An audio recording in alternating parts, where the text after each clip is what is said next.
Hello, beautiful people, and welcome to Just Bloom with Kiki Orr. I am so excited for this next episode, which is my episode number 5. Woo!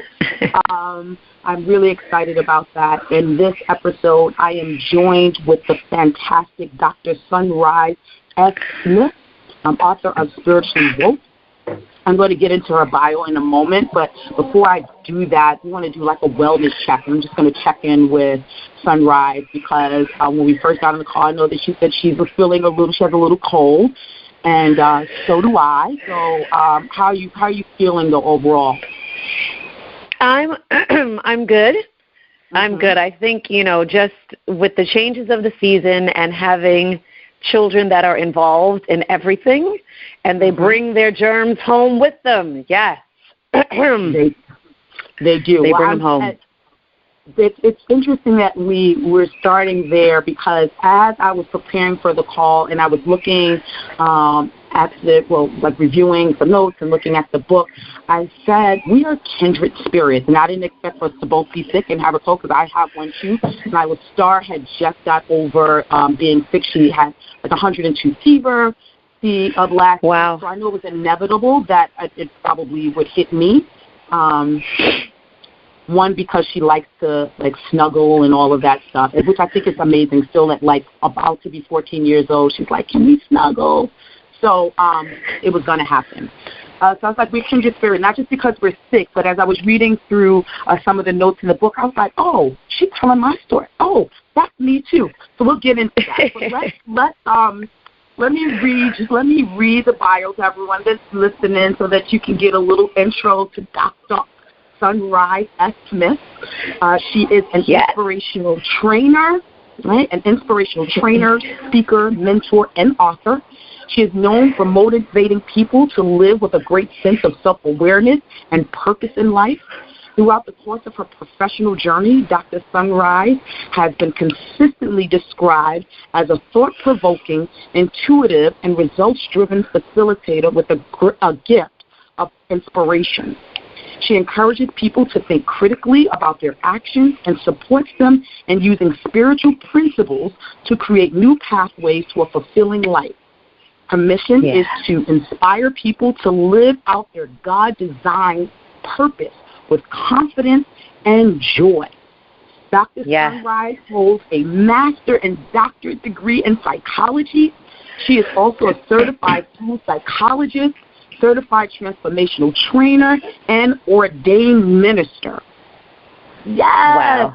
Wait, so you say wow, which is great, and I think you should say wow. But when you hear that, talk to me about the wow. Like when you hear people talk to you, read your bio, what's the wow about?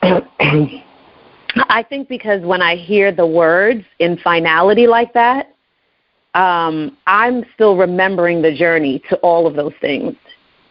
So I have clear memories of my journey towards my doctorate, my journeys in ministry, my professional journeys, my journeys in writing the book. So when it's read, it's almost like it's final, like, oh, you've done this, you've done this, you've done this. But I think of all of it in terms of the pathway, right? All of the ups and downs that got me there. So when I say wow, it's like, wow, are they talking about me? Because sometimes I can still feel like I'm in those journeys, which at times I still am. Right. No, that's beautiful because it's, as you said, it's like it is done, like I did that, right? And so the beautiful joy of being able to hear the accomplishment. And so when we talk about speaking of the journey and remembering that you've written the book is entitled Spiritually Woke, A Journey to Spiritual Awareness and Inspiration, 7 Principles, 7 Weeks, right? But I am sure that it did not take you, well, actually, I am not sure. It didn't take you 7 weeks to write it, but what was the journey like? Talk to me a little bit about what propelled you to write the book. Like, what was the impetus for the book? Actually, it had been a book that I guess I could say God gave it to me years ago, but I had kept putting it aside, right? So we all get these wonderful ideas, right? And something pops in our mind and we're like, oh my gosh, I'm going to do that. Or we get that great piece of revelation of what we believe God wants us to do. And then life happens and we kind of put those things aside. But back in June of 2018, I was released from, a job that one would say was the height of my career, right? I had huge responsibility, great impact on a 40,000 student school district. And just like that, June of 2018, I was let go. Mm-hmm. And as I was trying to kind of pick up pieces and figure out what do I do next, do I jump into the same thing? I opened up my laptop and I have a folder where I have book ideas, and Spiritually Woke, the title came back. Mm-hmm. And it was almost like God telling me, even though I had that great career and I was sitting really high, my spirit had really become anemic and dormant. Mm-hmm. Mm-hmm. And the wake-up call, as I say, was actually being released from the job, because it forced me to find my place of spirituality again. So the book was actually written probably between, I would say, the summer of 2018 till about the fall. So it only took me about 4 or 5 months. That's beautiful. And as you're sharing that, I get I could feel like I have this experience. I can feel my hairs and my arms standing up, but I could really feel me being connected to my heart, because I think about when I started out, I talked about being kindred spirits in that way, and I'm thinking back on the time when I also lost my job. Now, book didn't come from that, but I did when I had, was released from my job as well. I talk about that in my journey of Just Bloom and Wealth Data Wall Street, and what that looked like, and thinking about, because you think in your book you actually, talk about being a spiritually anemic and what that looks like, and how sometimes we could blame or use the job as a reason or excuse for not doing something, and then when it's no longer there, we could then make a choice to say, now I can either, as you said, jump into or do something else, or I can use this as an opportunity to feed myself spiritually and do the things that I always wanted to do. For me, that looked like I did end up getting another job. That was a whole journey between that. But before then, I did a play with a good friend of mine. I created a music CD. So I was really stepping into the things that me creates creatively. So I think that's really important. But I do want to go here a little bit. When you and I talked in preparation for this call, for those who are, again, listening, and if you heard my last episode, I was talking about this experience of feeling depressed, and I even said I kind of vacillated between the word depressed and depression. I went back and forth with that. And then I thought, and this was after I had already posted my podcast, but at that particular episode, I thought of you and how when you were at I Am Woman's Conference in Atlanta, not this past, 2 years ago, you talked a little bit about the difference between the small d, depressed, and that of depression, right? And so I want you to talk a little bit about that. So that's part A, if you can give a little insight on that.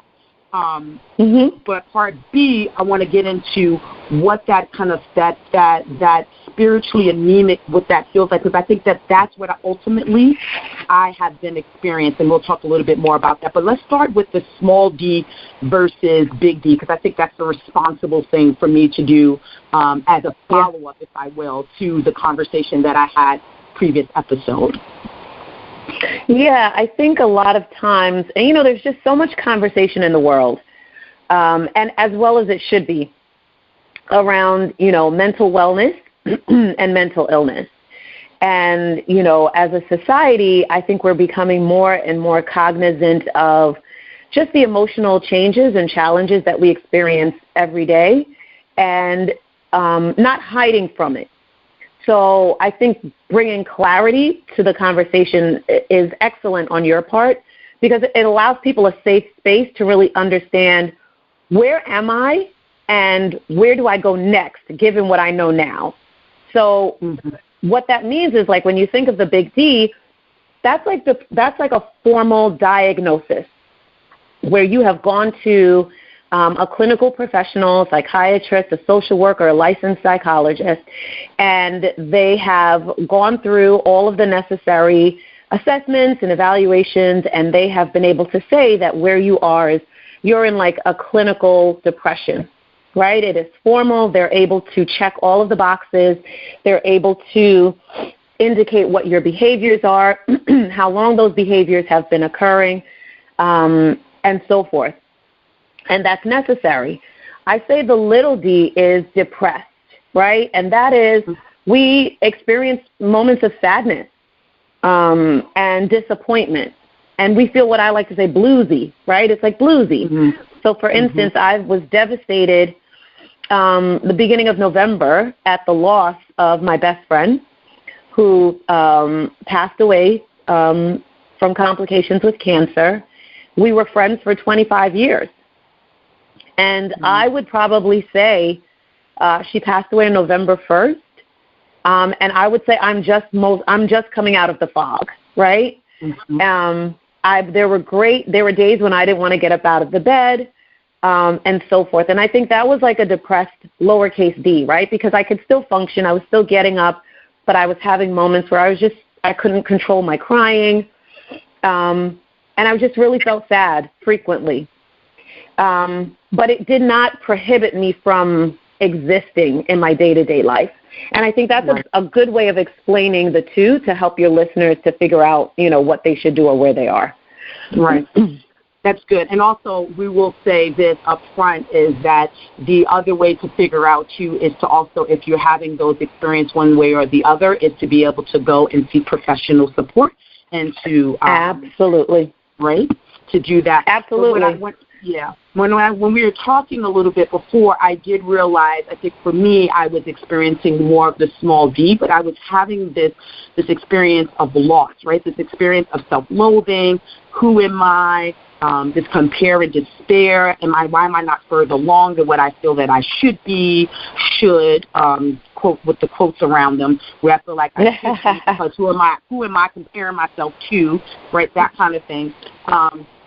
And that was my experience. And then I often remember or reminded of when I am thinking, when I'm off, when I say off, if I'm having this experience of sadness, not actually I want to say off, but when I'm having these experiences of sadness or the extreme low, sometimes I have to say to myself, am I thinking too much about me, right? And then how do I get to focus on others? And does that support in the shift? So now there's a two-part to this. I want to talk through this a little bit. So two parts to that. The one part is that as a mom, and right, so you mentioned at the beginning that you're a mom. I know for a fact you're a mom. You mentioned that you have children. That's how you're 6 right now. But that as a mom, you're often giving, right? Often giving and a lot of output.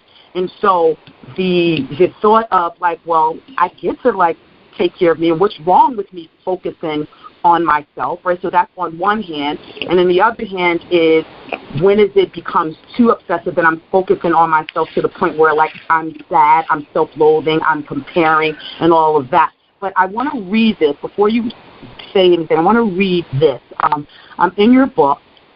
And let me just say, listeners, I know I'm going to be all over the place, but y'all know me. Y'all know how I am. I like to but this is such a gem. The book is such a gem, and you have to read it for yourself. It would be great for you and also to share with others. But on this page in your book, I'm going to read this excerpt that talks about, let's see, I'm going to make sure I get the right page. Being woke, you talk about being woke, is a spiritual experience. Living your life with purpose and inspiration will require your sight to mature beyond the physical world. You were created to be an answer to someone's prayer, right? You were created to be an answer to someone's prayer.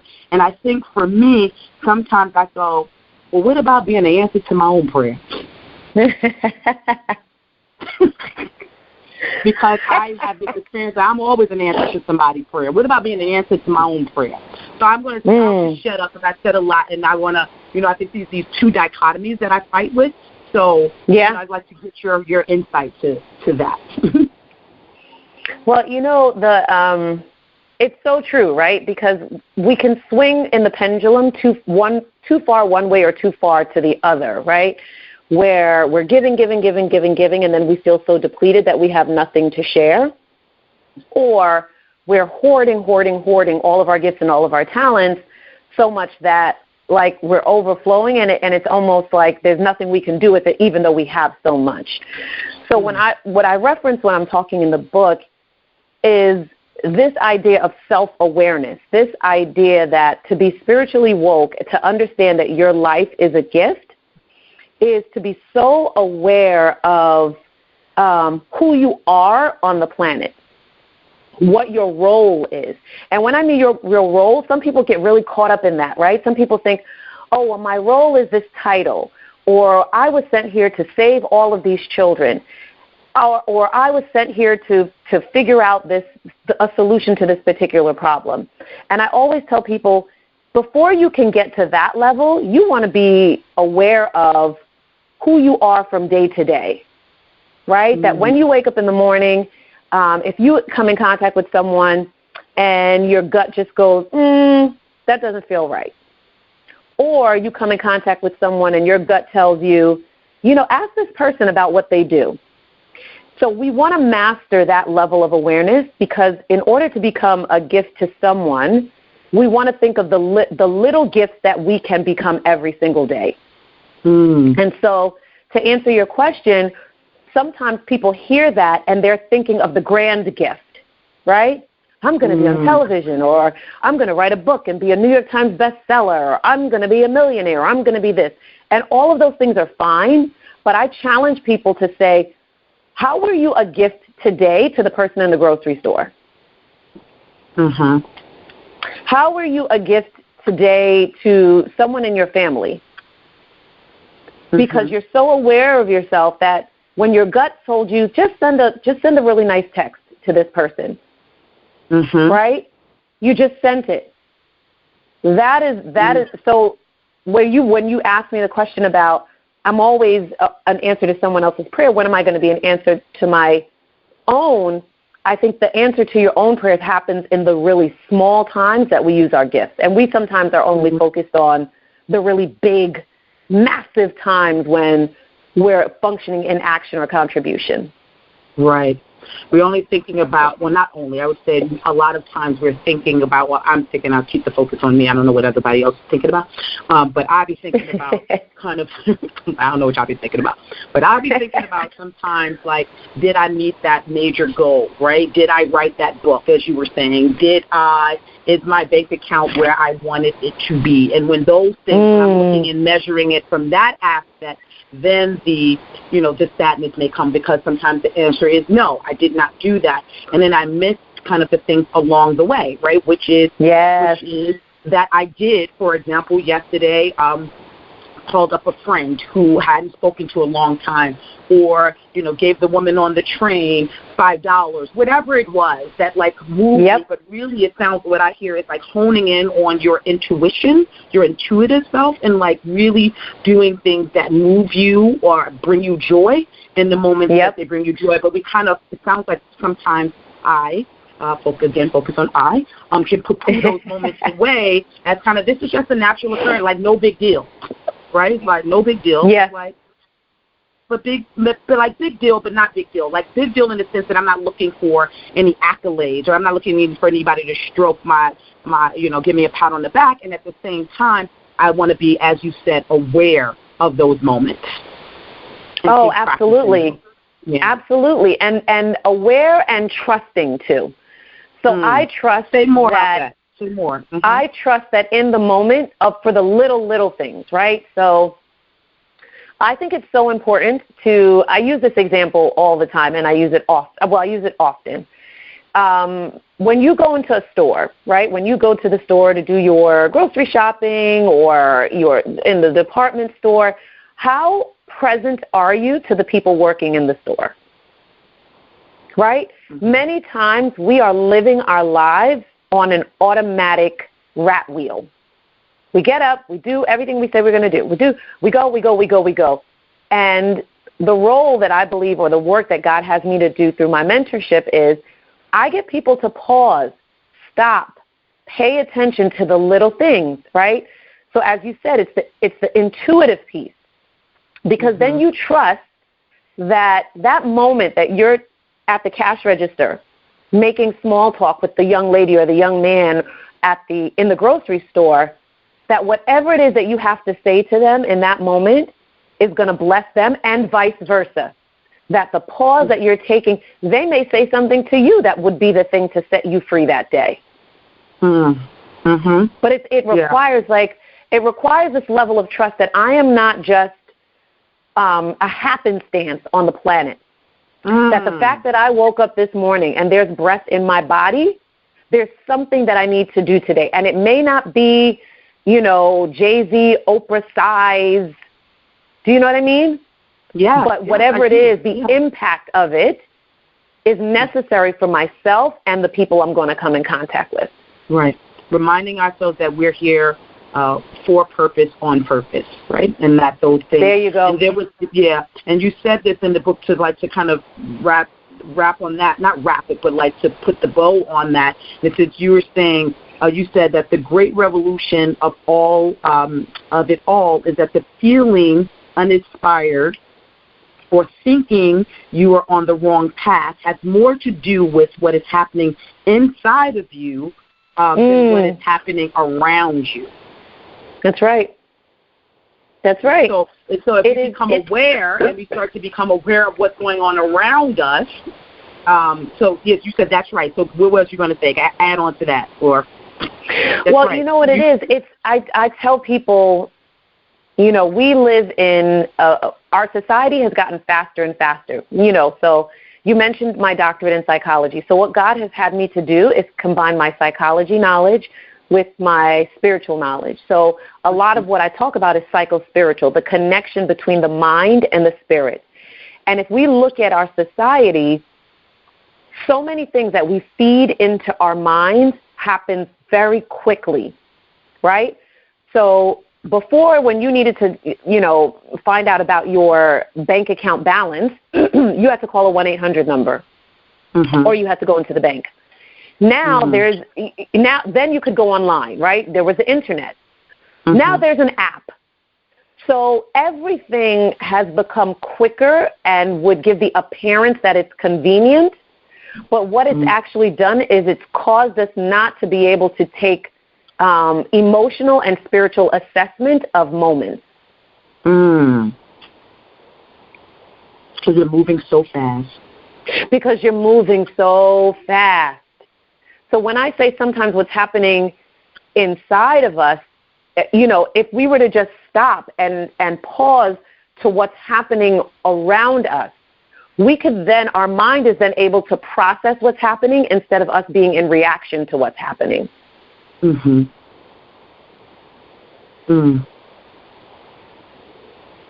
then I'll say to you that, but the things that's happening around us is happening fast too. Yes.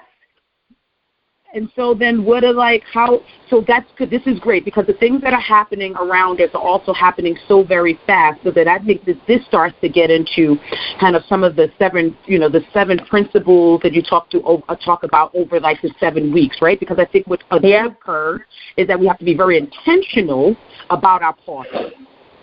Right? Yep. So intentional about our pauses, and that could look like meditation. That looks like prayer. That looks like, and you can, looks like journaling. It can look in a number of ways. It looks like sitting on the couch, right? And you could say more. So what does that look like when we're intentional, in addition to the things that I said? What it looks like when, in the realm of your book, and what you've written about the seven principles, what does that look like about being intentional about pausing and slowing down? So one of the things, I do these things called spiritual workouts, right? And I say we go to the gym to do yoga, Pilates, high interval training. And what I do is I do spiritual workouts. So literally it's a workout for your spirit. And most recently, the last one I did for the year, we talked about the concept of inspiration, and it's in line with what you're asking me. And it's this idea that we all have spaces, places, and experiences that allow us to be in tune with our spirit, right? Which is the root of inspiration.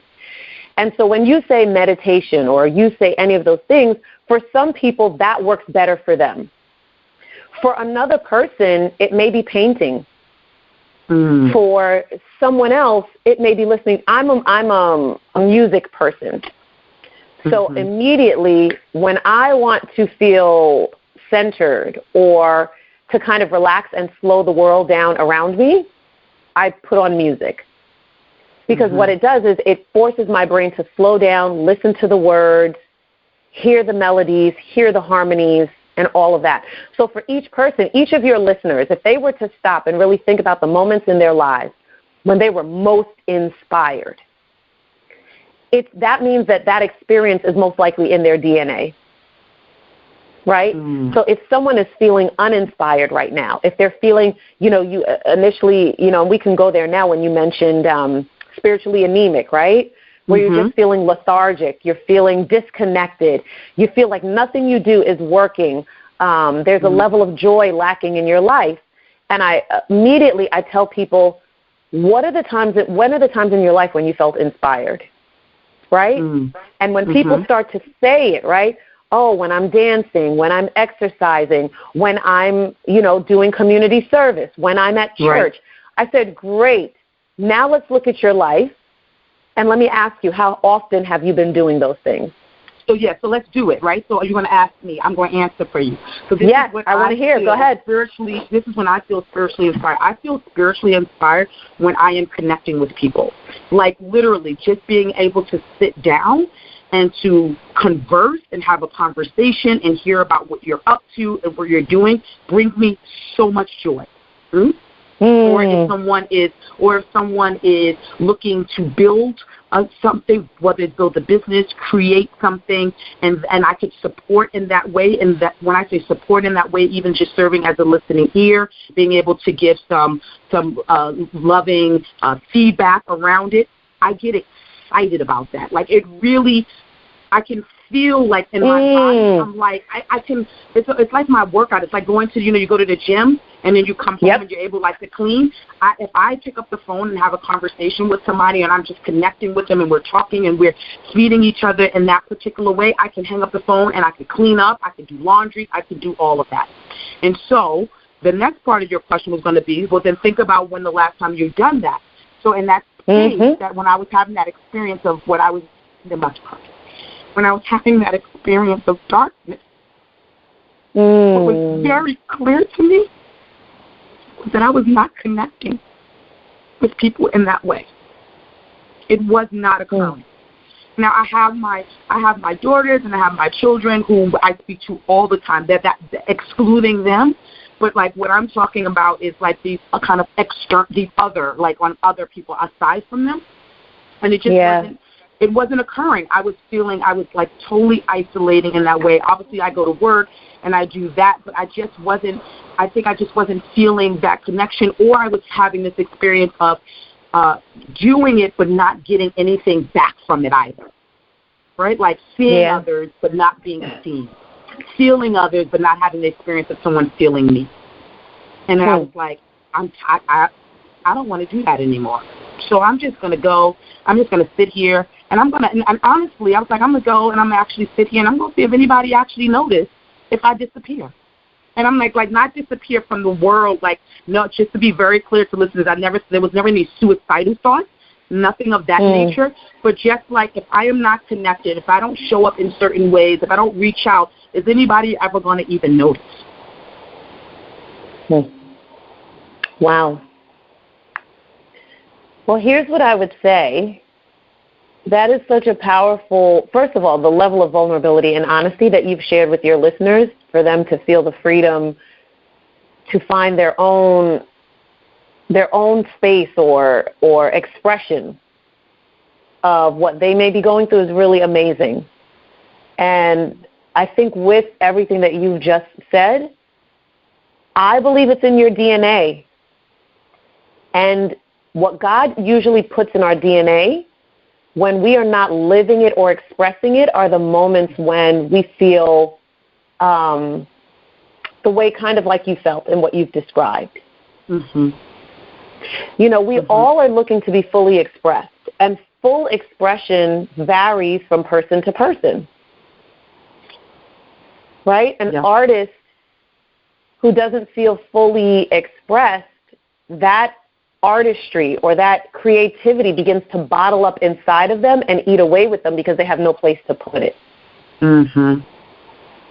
Mm-hmm. And so even with you, this idea of connecting with people and talking with them, that should be something that you should, the same way you put meditation in your calendar, you should pick just random people daily for no purpose other than, I just want to hear what you have to say about life.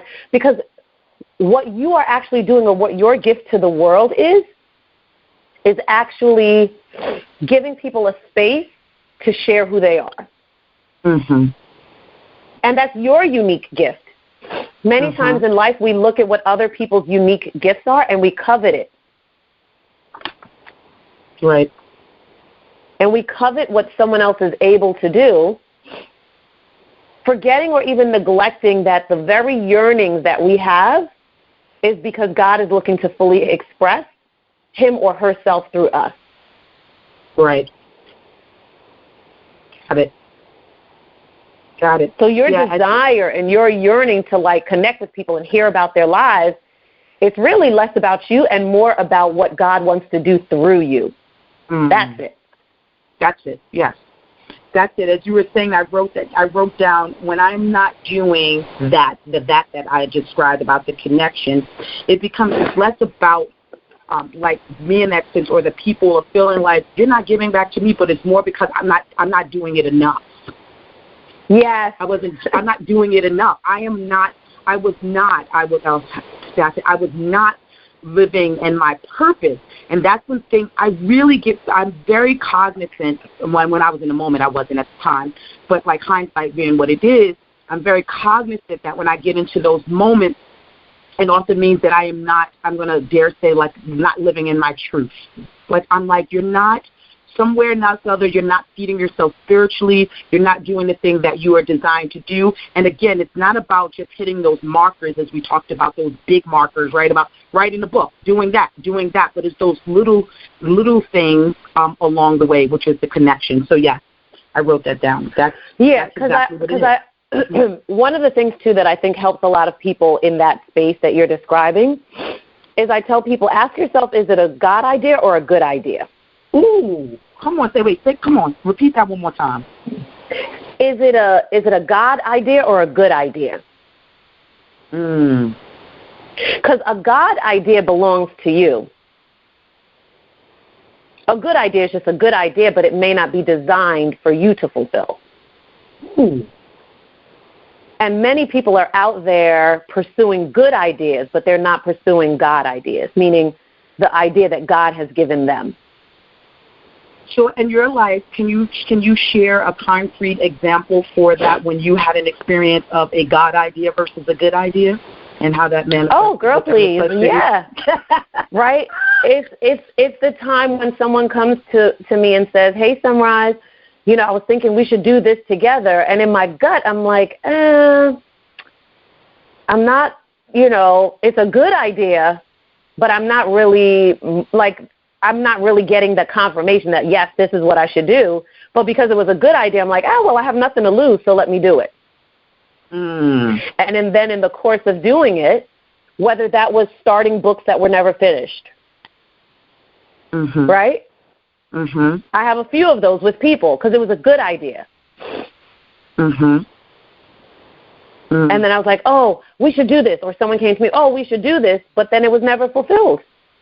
Right. What's the confirmation? Because you talked about, I didn't get the confirmation. What does that look like? Because everyone has their own thing. But what does that confirmation look like for you in terms of being able to, like what's the litmus in you to say, like, I know that is a God? Because here's what I heard. I hear, like, because the thing hadn't been fulfilled, then it sounds like that made it a good idea versus a God idea, but that's only kind of after the fact. How do you know in the moment, how are you use to discern in the moment the good versus the God? I like to look at it as what are the miracles that happen along the way. Mm-hmm. So, for example, when I started writing this second book that I've released, the Spiritually Woke book, I didn't have a publisher. I didn't have any of that. I just knew that this book needed to be written. And when I went to Atlanta to speak at the I Am Woman conference a couple of years ago, this wonderful woman gets up, Renita Bryan, and everyone in the room is talking about her. And as I am looking at her, something tells me, I don't know who she is, she's a complete stranger, that I need to go over and just meet her and connect with her. Mm. So I go and I meet with her, right? She's the publisher. Now, mind you, at this time, you guys forgot, I said I'd lost my job, right? So let's just say financial resources weren't necessarily sitting around for me to pay for what I needed to get my book published. Mm. But every time it came to a point where a step needed to be completed, there was a miracle. And when I mean a miracle, I mean monies and funds were either sown or seeded to me, or consulting options came that would have allowed me to make the funds to be able to pay for the process. So I say it's the miracles along the way that show you that God is walking with you. Right. Yeah, it's the miracles along the way. And again, I think we've said this a couple of times, but I think it bears repeating. It also sounds like, again, you said it, the word in the moment, and trusting that intuition. And often, I think we can poo-poo that away, right? We cannot trust it. We'll have kind of this intuition that says go for it or not go for it, and then we will collect all the evidence and wind up not going. And doing the direct opposite. And then it looks like at the end it's like I knew I should have. Something told me to. Something told me. I love when people say that. Something told me. Yeah, great. And the practice is, so here's where the practice is, right? Because I know your listeners are probably listening to me and they're like, oh, Sunne-Ryse makes it sound so easy. And actually, no, it's practice. It's practicing what faith looks like, right? So you can't go to the gym and bench press 150 pounds if you can't curl 10. Right. But many of us, that's what we try to do, right? So we create these huge goals and these huge vision boards, right? And there's nothing wrong with that. But then we don't take into account that we have to build our faith to those things. And the journey is always levels of faith that we're exercising. So how you said my gut told me, when I was in college, I was, what we do, we date people, and then we're like, why'd I date that person? Right? Amen. Yes. So there was a young man, and I clearly had one of those feelings like, girl, this ain't right. Nope. But I didn't listen. Right. So when everything came full circle and circumstances arose, I had that moment where I said, man, I did not listen to myself. So from that moment on, the experience that I had, right, that moment where something in my gut was like, don't do that, I was intentional moving forward that every time I felt that, I forced myself to listen. Was it something terrible? Or was it a bad?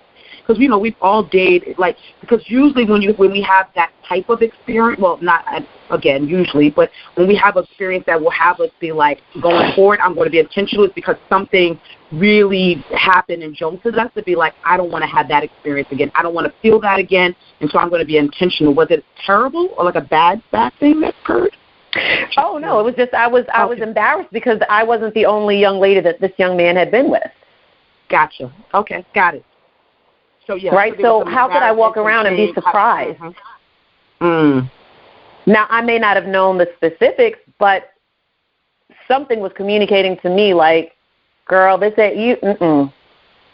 Right. Like, come on. Right.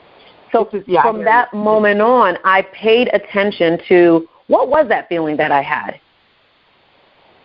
What was it?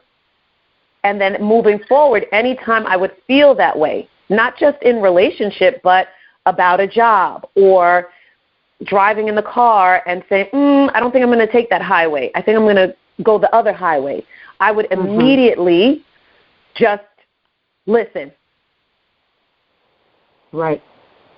This is good. Yeah, it's important to that is the honing and the practicing that you talked about. Because I think as we hone in on our intuitive and become aware of it, we have to keep practicing it, right? And practicing looks like when I have that gut reaction, I go with it. When I have that gut reaction, because then you keep collecting, if you will, like you build a spiritual muscle to have the trust in life. That is the thing to do. Right? That is the thing to do. And so you touched on something else, and I think it's good because right now we are, winding down the year. We're about to go into a new decade. It's 2020. I'm hearing a lot of people talk about 2020, 2020 vision. So I'd like to be right now. I was like, 2020. I don't know if I heard a lot of people say it. I think I'm probably second to Oprah. I said it too. No, but anyway, but, it's like the 2020 vision. I think that's great. And by the time the listeners hear this, it will be before the new year, which I think is a gift in and of itself. So I want to be able to share with them some kind of practical steps, and obviously the first being get the book. Like, let's be clear, get the book, because we're not giving all the jewels away. So you get to get the book and be in the practice. So it's 7 principles, 7 weeks. And when I calculated that, I was like, it's actually 7 times 7, which is 49, right? So it actually occurs over about 49 days.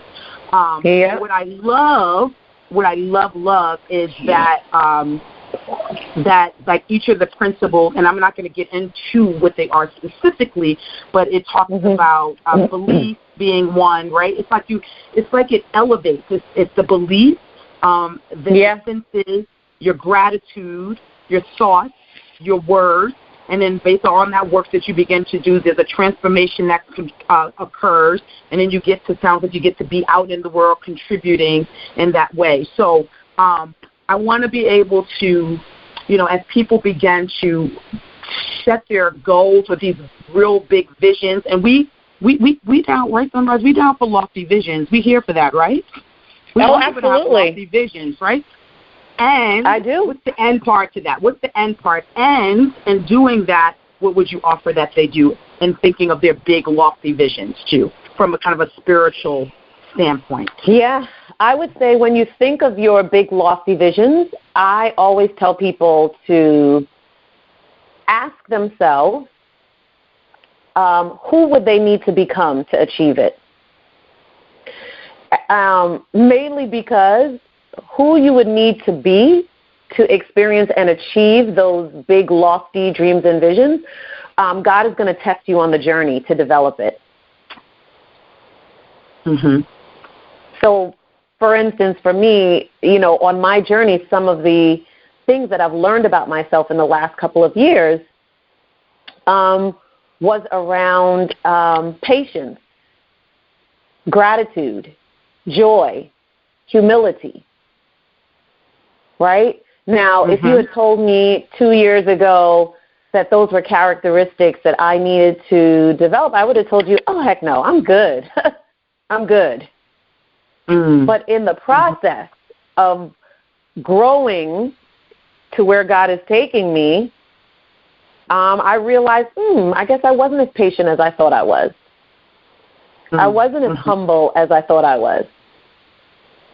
I wasn't as grateful. I wasn't as joyful. So I would definitely ask people when they look at those big lofty dreams, because we can ask for a lot of things, right? We can dream big. We can set those goals, but we really want to ask ourselves, are we ready for everything that comes with it? right? Everyone says that they would want $1 million. But I say, would you have the responsibility to pay the IRS the taxes, though? Right? So in theory, people are like, yeah, I want $1 million. I want God to bless me with $1 million. And I say, well, do you think you have the character to pay the taxes on that million? Because you'd want to ask yourself, how am I doing currently with my finances, with what I'm making now? That's right. That's right. So the journey develops the character for the goal, for the manifestation of the goal. Yeah, the journey. Say that again, the journey. The journey develops the character for the manifestation of the goal. Got it. The journey develops the character for the manifestation of the goal.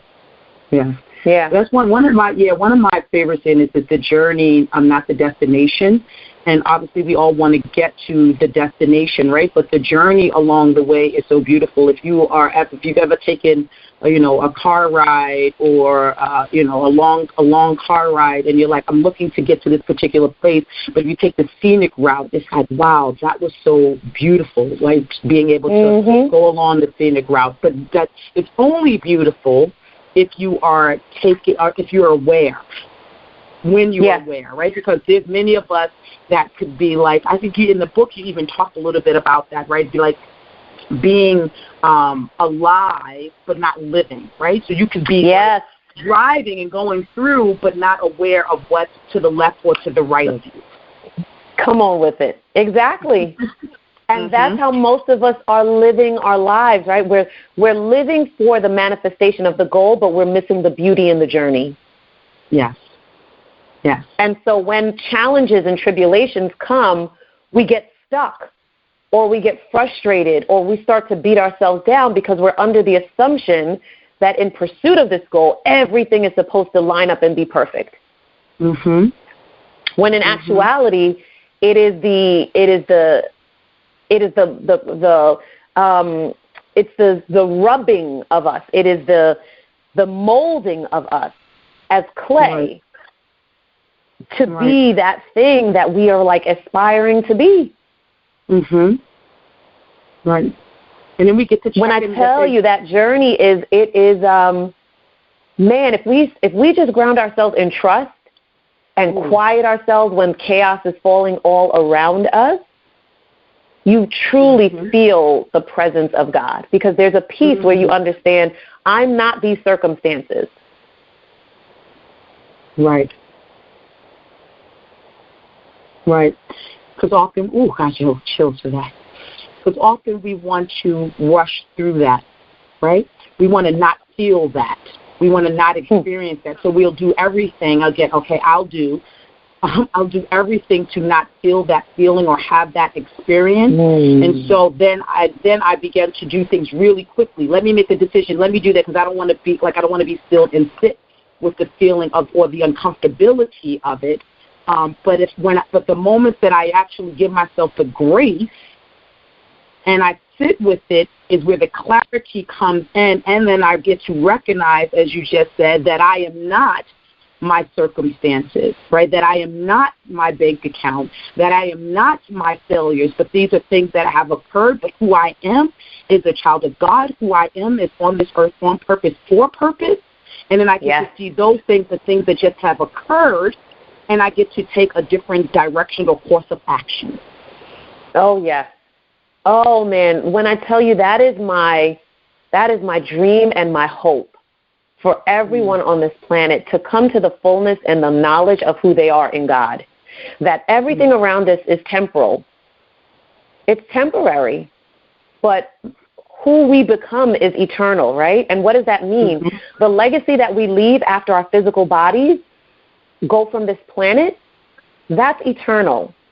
My best friend, when she left this earth, to see the people who loved her and the lives that she touched as an educator, as a colleague, as a friend, as a daughter, as a wife, as a mother, though she's not physically here, her presence is eternal.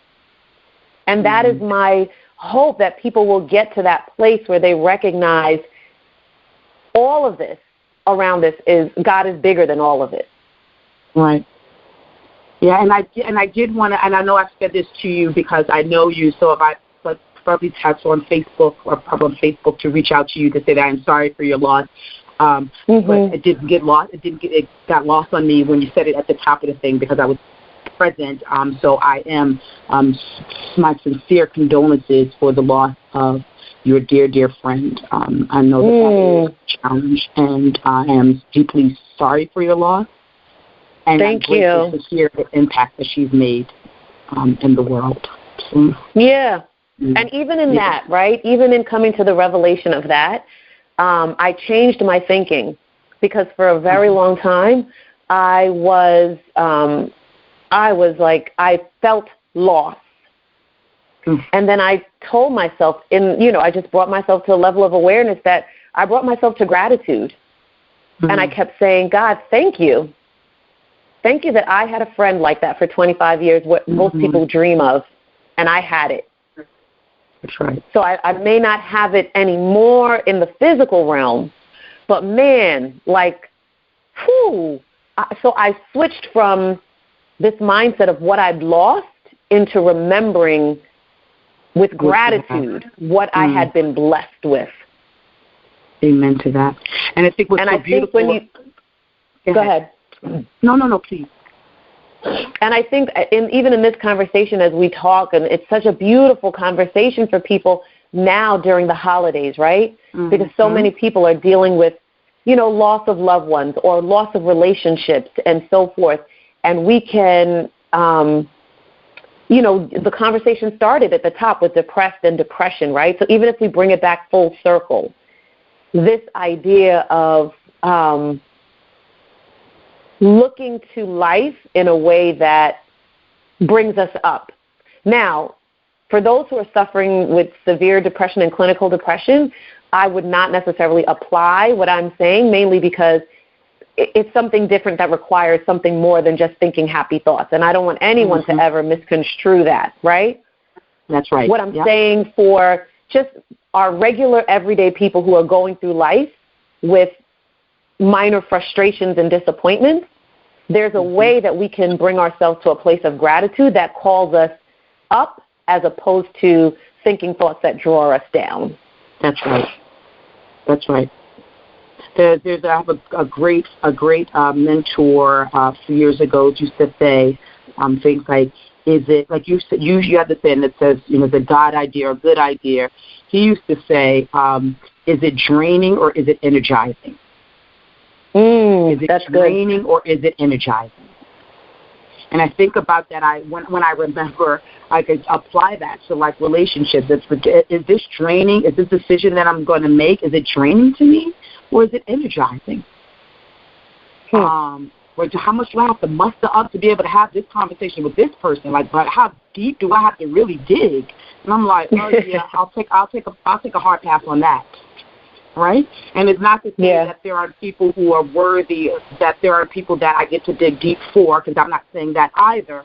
And I also get to make, my choices that are in alignment with what works for me as well. And as I'm opening the book, when we're feeling to that point, when we're having this experience of being out of alignment, there's a passage in here that you said you were created to live an inspired life. And when that is not occurring, you feel out of alignment. The life you are drawn to and the life you are living should be one and the same. Yeah. When you are misaligned, you will have breath but not be alive. Yeah. Most of my clients, when they've come to me, and most of them are professional women, right? Doing amazing things, entrepreneurs, but when they come to me, some of the things that they've described themselves as is, stuck, physically tired, uninspired, frustrated, I should say, just fed up with where they are. And usually I find with these particular women, it is because they have overstayed their current calling. Come on now. Hey. And something else is now calling them. So that's why they feel stuck. Because just imagine if you overstay your welcome at someone's home, right? Mm-hmm. Two things happen.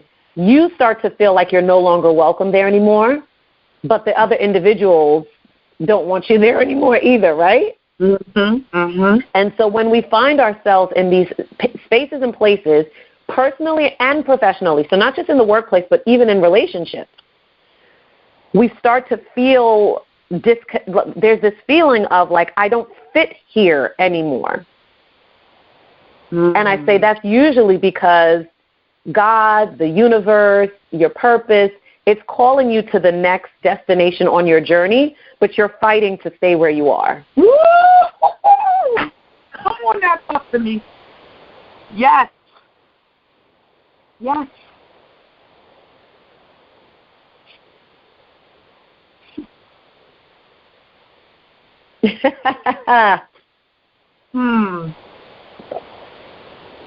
And usually, if we're fighting to stay where we are, but we've outgrown that space, it almost feels like a tug of war, right? So you're good at what you're doing in that place, but you're not inspired anymore when you wake up in the morning because you've exhausted everything that you can do there. That's right. My mother always says rivers were meant to flow. And when a river starts flowing, what tends to happen? Everything in the river starts to like clump up together, and water can no longer flow. My mother said we as human beings are like a river. We're meant to flow, meaning our gifts and our talents are meant to flow. And when they get stuck, the water, meaning the flow, the goodness of God, it's hard for it to flow and pass through us. Mhm. Mhm. I received that. Yes. And here's the thing. Moving from that space, this goes back to what I just said before about character. So moving from that space will cause you to now advance or show growth in certain areas of your character because of where you're going. It's going to require more of you.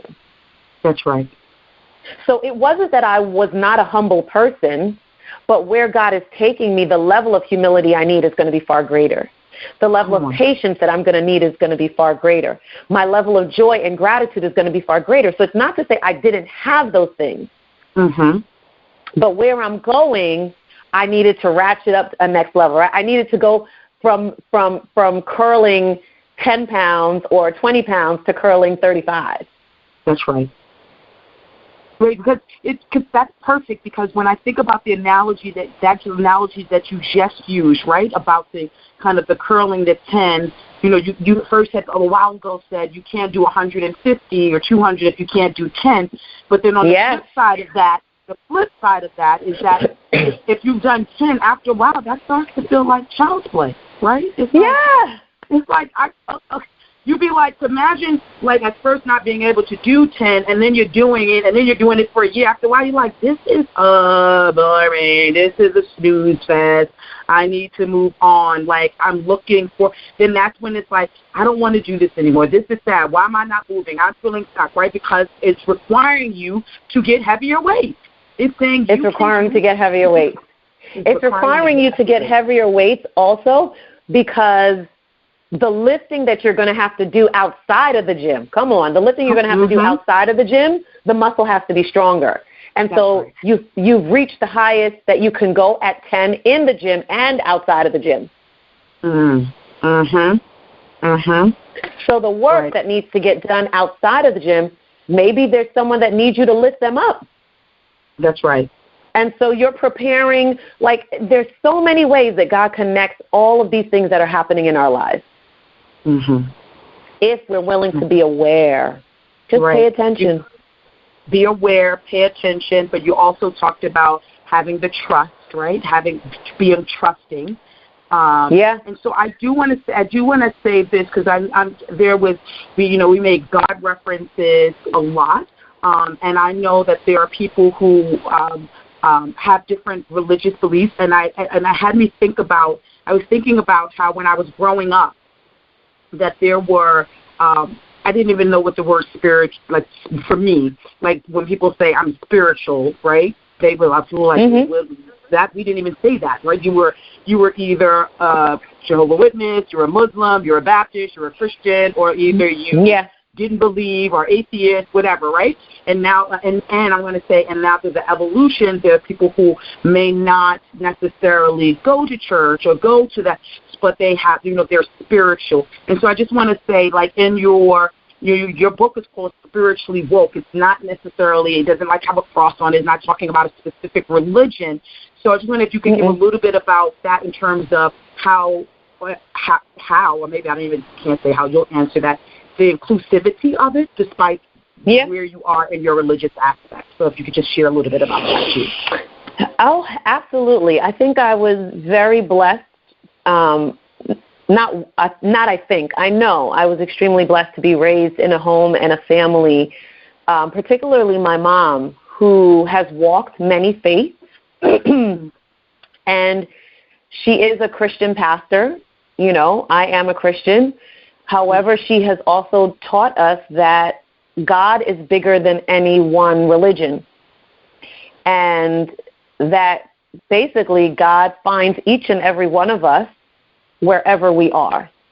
And so the inclusivity of my book is you'll find scriptures in there, but you'll also find quotes from different faiths. You'll find quotes from spiritual teachers, social activists, because really the key of being woke for me is spiritually woke is not about service to self.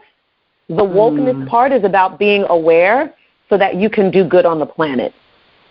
And for me, it's in education and social justice issues. But to me, when you look at every great work that's been done, at least here in the U.S., right, most of those individuals, and I talk about this in the book, were men and women of great faith. Now, what their faith was might be different, right? So I speak of Malcolm X. Malcolm X could not have been able to do what he did had he not believed in a higher power. That's right. He gave his life for a group of people.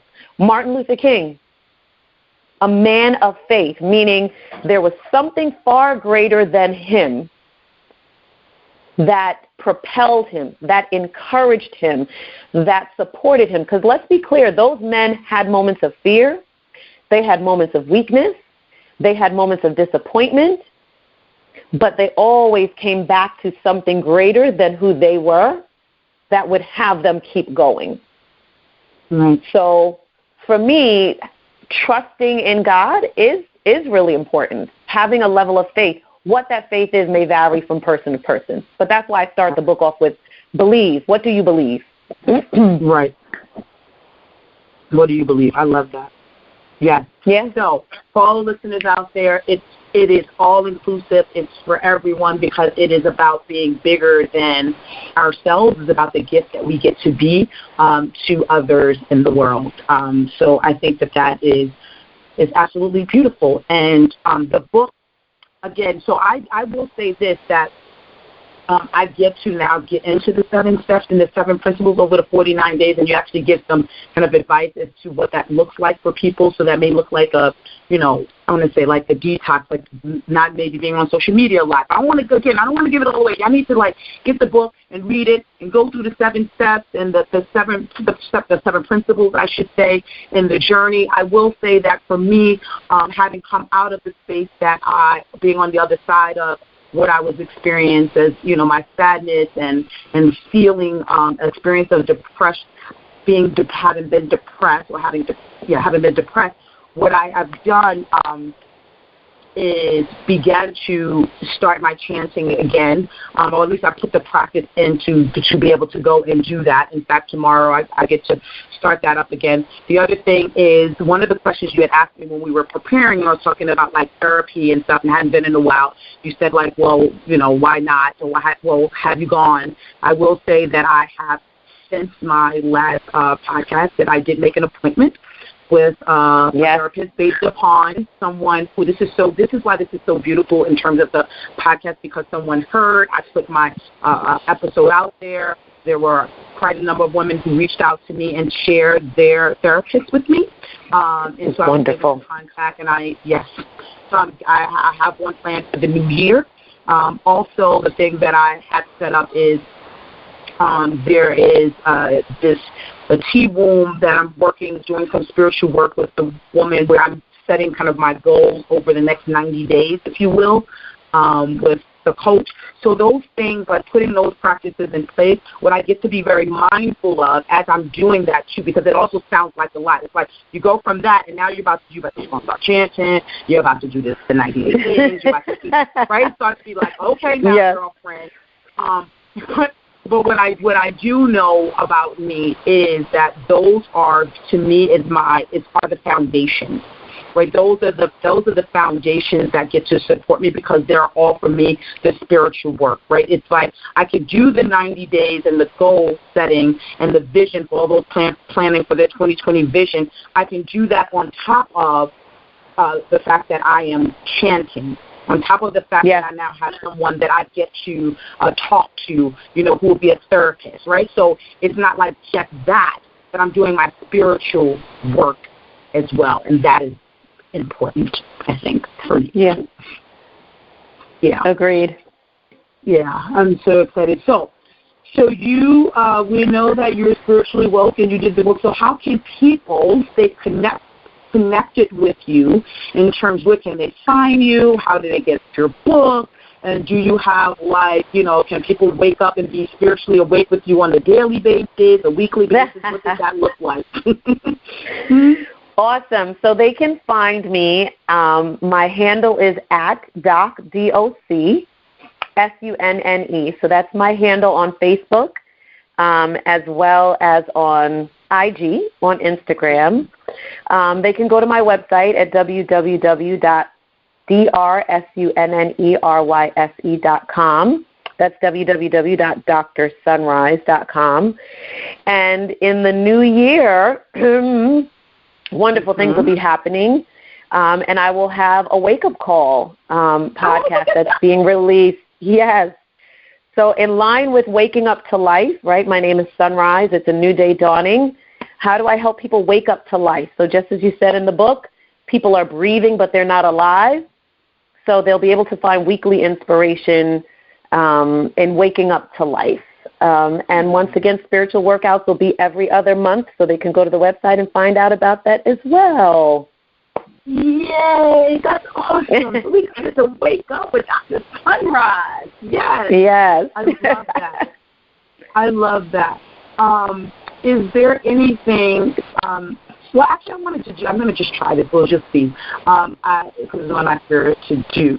So like a quick word association, right? So as you know, for those who are part of my podcast, it's Jess Bloom, reminding women that whether you're in your first season or your 50th, it's never too late to have the life that you want, and you get to start right where you are with what you have, right? And so in the blossoming of that, so I did a quick word association, and like leaving our people today. So I know that they've already been fully inspired and full, but let's just say when I throw out this word to you, just share some kind of inspiration that comes around or blossoming that comes around it. When I say woman, what do you say? When you say what? Women. Oh, builders. We are the foundation.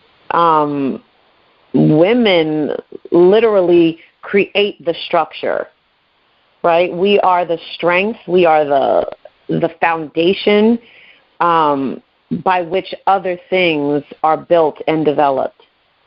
You can't build something really powerful and strong without having a woman involved. Perfect. We are the builders. So as you go out there in your 2020, just boomers, I want you to go out there and build, but I also want you to ensure that you are checking in with yourself, that you're doing your wellness check, that you are setting the foundation for yourself and whatever, and having that outlet for you, whatever that looks like, and remembering that we get to start where we are with what we have, and we get to continue to build those muscles, right?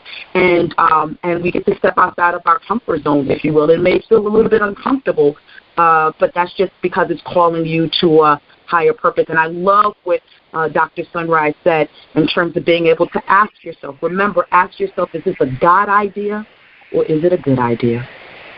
With that being said, go out there and grow, girl. Thank you. Thank you so much. Thank you so much. I appreciate that.